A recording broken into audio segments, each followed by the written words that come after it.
HIV வைரஸ்னால் ஏற்படும் AIDS நோயை கம்ப்ளீட்டா கியூர் பண்ண முடியுமான்னு ஒரு நண்பர் கேட்டிருந்தாருங்க. ஒரு சில ரிசர்ச்ல இந்த எய்ட்ஸ் நோய் பிரச்சனை இருப்பவங்களுக்கு ஆன்டிபாடிஸ் கொடுக்கறதுனால இதை கியூர் பண்ண முடியும் அப்படின்றது மாதிரி சொல்றாங்க.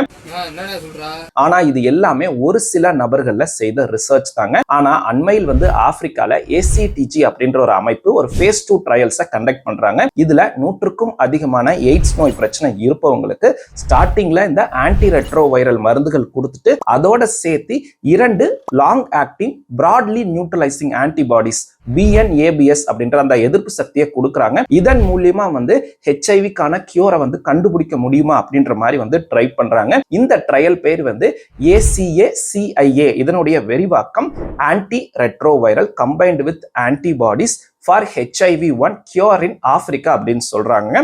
சோ இதனுடைய அந்த ரிசல்ட் வந்தாதான் இந்த ஹெச்ஐவிக்கான அந்த கியூர் எந்த அளவுக்கு பாசிபிள் அப்படின்றத பத்தி சொல்ல முடியும்.